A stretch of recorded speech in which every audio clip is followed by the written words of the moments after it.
He video wa hian online admission ti dan kan soi dona online admission ti tur kan ni lo pen online thil tur hrim kan ni hian browser hi online na lunan kan mang thina tichon browser hi chi rang rang om theya Firefox ti te Google Chrome te Safari browser Opera browser Microsoft Edge ti te Microsoft Internet Explorer ti te chon phone lama chuan Android browser te po ma Google Chrome te Firefox te po om thei bokani chutiang mang chuan online han kan lut theya ti chuan computer ka mana vai computer a chuan ka man than deuh hi Firefox ania ti chuan Firefox mang hian ka lut menga ti khan ti chuan kan website link kha greenlandhss.com ti ne ti chuan helai bara hian address bar an ti me ta hian ka type mai don ne ta hian ka type anga a type a boi thlak lo type boi thlak ngai lovin ka copy sa to ka right click ka paste anga and go paste and go ti hi ka click ang ti chuan kan website kan lut me kan ni yan website a hian kan hmuang hian hei chung lama hian menu kan hmua hemi menu a hian online admission ti te fee ti te gallery chi rang rang kan hmua chuan helai a po hian hei kan hmuang hian kan slider a hian admission open ti te heng mang hian online admission ti tur jang kan lut mai thei ani chuan kan click anga online admission ti he chuan he kan hmuang hian helai in register phot anga admission ti tur khan account kan nei phot anga admission portal hian hei kan admission portal in register na ania chuan ma sa ber chuan kan ti tur chu ming zia nga ya kan ming kan zia nga ta hian tinan lal khonga ya te ti tai la lal khonga ya ti chuan hei lem ve kan address ka ziak le nga address a hian enge ni ti equal south te ti tai la ti khan ka ziak nga chuan email ti ni email he poimo hle email hi verification da tan te kan manga chu ba ka username ani hal ti kha ria te poimo boka chu bang chun email tak tak te pokan manangai tiang hi chuan chu bang chu ke ma email man thin ka manga tin internet cc@gmail.com ti kha ka manga hi adik lo chuan email hi kan man lai kan access nge kan khoi thei nge achunga kan lu thei nge email ka ngai ti kha ria te poimo ti chuan class hi chu chhut boi ngai lon select tur nge tin 11 art 11 science ate ponyang ka tu chuan ti khan ka select nga ti chuan phone number po phone number tik tak mananga ya phone number hi account activation recovery ta na manani awangin apoi moni ti chuan phone number kan chunga ka phone number phazok kha 8413843435 telomita ti khan ka manga ti chuan heta hian session hi select tur ombo kan select nga chuan password a hian pick a password a hian don't reuse your bank password ti nia kan bank password te halo man nun tu ni lo password tharlak man tur nia a thui zong hi horop pariat atlem beran ni tur nia chuan som ni ai tam ni tur ni lo ti na nia chuan content letter satia ngene horop kha a to z kha om theya chuan number om thei boka mas no content space man lo tur nia special character te man lo tur nia emoji po man lo tur nia he man lo tur te ka han ti na chan chu thei hil te ol thina wangin le chu wang chuan kan hei man lo tun kan ti ni ti chuan password secure ta kan du ni chuan horop pui le horop te chopol te he tha chu tiang chu man mai tur ne tunai password ta tan hen ka man tur chu antinan ta hen sms le email notification kha kan dong tu ni ti ke manin kan pompuina ka kan agree ve nga ti chuan tian send verification ti kan click nga don save kher ngai lo browser hen save turin save du chuan te ma save kher ngai kan ti lawa ti khan ni ta khan click here to activate your account once you get the new OTP te OTP thari don vele chumi mang chu ni account activate thei ti na nia ka phone ka cheka tu na hian tika ka phone ka OTP don he 160666 ania ti chuan tan submit te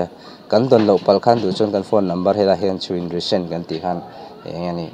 kan OTP thar kha kan request le theya mai ro chu ka don awangen ti ka type ka submit thei ha ti na ni ti khan ka submit ta in mo hen avirme ka chunglama hen he ti chuan kan account chu activate ni ti min ril ta ti chuan click here to log in into your account with your email ID data and the password you register there ti chuan kat klik nga ta hian kan password kha kan la rianga chuan email a kan man kha scc@gmail.com tinita chuan password a khan ti khan du chuan hei remember me te pawh ma hian ka sign in thei nga la ni chuan ka account thara ka lut theia ka lut meka ti chuan kan hmu ma sak ber hi hei kan dashboard ani ta dashboard a you still do not submit your application te kan application hi kan submit photanga ya ti chuan kan submit zo hian fee kan pe thei do ni ti chuan ta hian submit now ti hi on ta kan click chuan ti khan application form lo langa kha admission form chung application form tho hi nia helai click pana lang thei tho ti na ni ti chuan ta hian heng hi kan select nga form fill up ngai kha kum te thak ve mml ti khan he bathana thak sel theya ti chuan ti khan ti chuan June te lo ti ta ti khan ti chuan phone number kha chom sa ngai lova pa hninga hen ram thang te te ai la chuan government servant te ta ti khan no hninga hen nun digi te ti mai mai la chuan mother occupation a hian mother occupation che housewife te tlang puya housewife te kan ti mai nga address ninga permanent address nga ya ti kwal te ti ta tho ti chuan ta hian guardian te chuan contact name address te kha kan fill up nga ya chuan nationality hi Indian anianga cha chuan tan Aadhaar number kan nei chuan kan select bok nga ti chuan ta hian Christianity denomination te po hi zialan ve thamai theya ti nga han ziak langa last school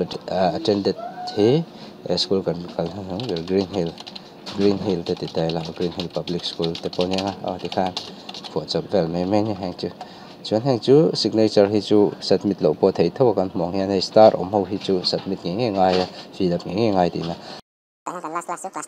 ania MBSC stream arts te mela kan than du kan stream kha sang hi submit ania chuan division second percentage kha sumna pa nga te kan ka second dang kan nei chuan kha edit thei ni boka subject a hian English compulsory ni ban select nga English mizo kan langa chuan education English mizo geography kan na du education kan langa khatin kan chuan geography kan na du ma suppose kan na du kan khat ni hala hian sociology kala le bok nga sociology la ko chuan hala select nga ti kan kan sociology kala sociology hi palina hi chuan education tu ni kan azon ze la hian ti ha select nga ti na chuan hala hian document hi kan submit nge ngai boka kan document submit ngai hi 2MBIL lian tur ni lo certificate te hi Aadhaar card te chu he ngai kher ang po ni lo star lawa chuan marksheet mai ro chu submit thei chuan hei submit a poimo nga chuan marksheet hi 2MB maximum ani bokani chuan hei click to pian hei kan agree na agreement kan sign na ma hei hemi thalak lem hi click ngai ve bok thalak lema hian ke mani thalak kha man mei tur ani ti thalak tel lo hina submit thei lo ti kha hriat a thabok ang ti chuan kha kan submit don chuan kan document te kha kan select document po hi kan nei che lo hei heng arem chang apia hi ka select photanga ti khan ti chuan save kan tianga ka te kan save khan kan submit ti na ni ti chuan hei ka click anga ti khan ti chho le tai la enge fill in tik lo chuan kha dik lo ve thei ta x demo mai ro chu tu na kan hmong hen he in process mek ti na ni ta in process mek chuan helai hi anung thei lo thina ti khan kan submit mek kan file kha len view chuan hemi process chung he rei ve thei tho bok ani ti kha hriat a tha kan document submit hi hetia tuna kan hmong internet a chak lo chang chuan kha rei ve thei thina pay admission ti kan hmong hian kan submit kha hlo thing ania tu wang chuan hei admission fee pay thei turin ni ron aron tar lang hal ni kha kan kal san po to kan submit to ni san to po ni la kha aron kal the ni ti kha riat a poimo ni ti chuan hemi hi kan ti to kan application po mani to chuan ai dashboard a kan lu point application status pending alania hei principal school lampang ten lo approve no khan ti chuan kan fee kha kan pe thei ti na ni ta ni omje chu mar chu approve ani lo chuan kan pe thei lo kan hmong hian